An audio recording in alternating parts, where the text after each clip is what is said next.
This is P. Srinivas, lecturer in economics, Government Degree College, Koratla. Today I am going to discuss about Weber's theory of industrial location. This theory was developed by Alfred Weber. He was a German economist. He was the first economist who gave scientific exposition to the theory of location and thus filled a theoretical gap created by classical economists. Classical economists were Alfred Adam Smith, David Ricardo, J.S. Mill. Here, Weber gave his ideas in his theory of industrial location, which was first published in German language during the year 1903 and translated into English in 1929. His theory, which is also known as pure theory, has analytical approach to the problem. The basis of his theory is the study of general factors which pull an industry towards different geographical regions. It is thus deductive in approach. It is deductive method, deductive approach. In his theory, he has taken into consideration factors that decide the actual setting up of an industry in a particular area, so that Weber was faced so many serious problems. He wanted to find out why did industry move from one place to another and what factors determined the movement. After considerable thinking, he came to the conclusion that cause be responsible for this migration could be regional factors.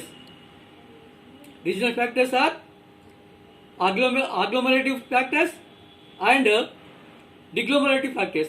Agglomerative factors are called as primary causes and secondary factors are called as deglomerative factors. Here we have to take regional factors, that are, first of all, regional factors. Regional factors also known as primary causes. According to Weber, transportation costs play a vital role in the location of industry. Each industry will try to find location at a place where transportation charges are the barest minimum. That means low cost, low burden, both in terms of availability of resources, place of consumption. According to Weber, transportation costs are determined by the weight to be transported on the one hand and distance to be covered on the other. So in this way, Weber revealed that the cost will also depend on the type of transportation system available and extent to which it is in use. The nature of the region, that is, whether rocky, plain, connected or disconnected with roads, etc. Then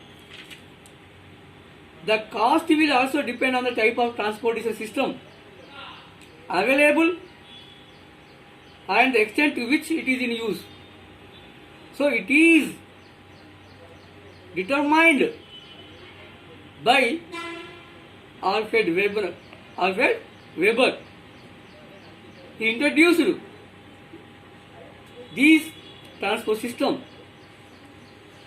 And here the nature of the region, that is whether rocky or plain, connected or disconnected with roads, the kinds of the roads in the area where the goods are to be transported, nature of facilities required, that is whether the goods are to be taken with great care or less care, even without any special care.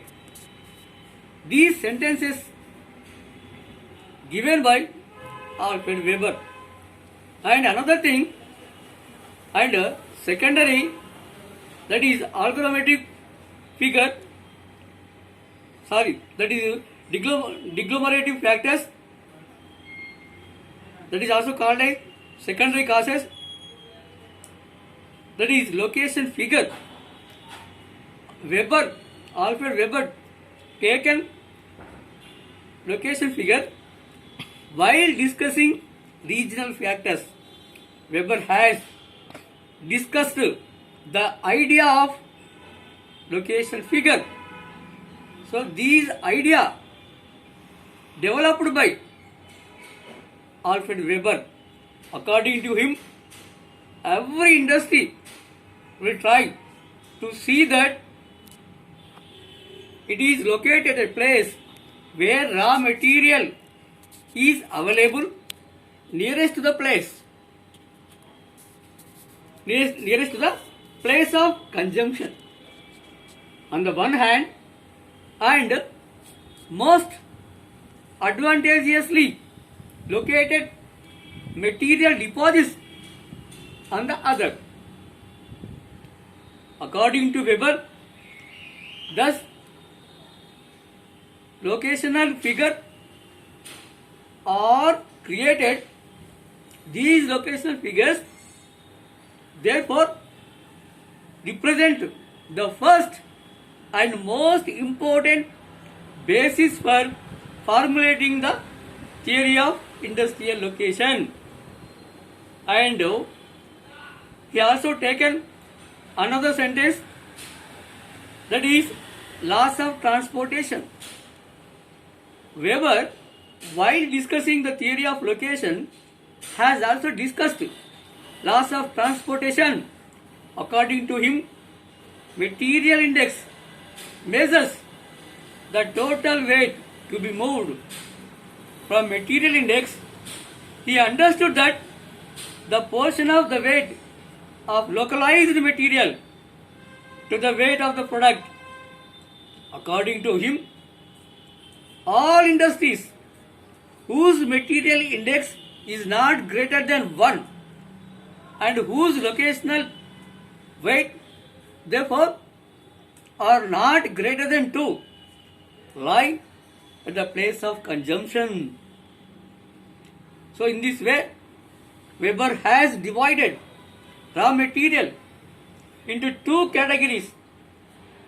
They are inequities and specific low raw material.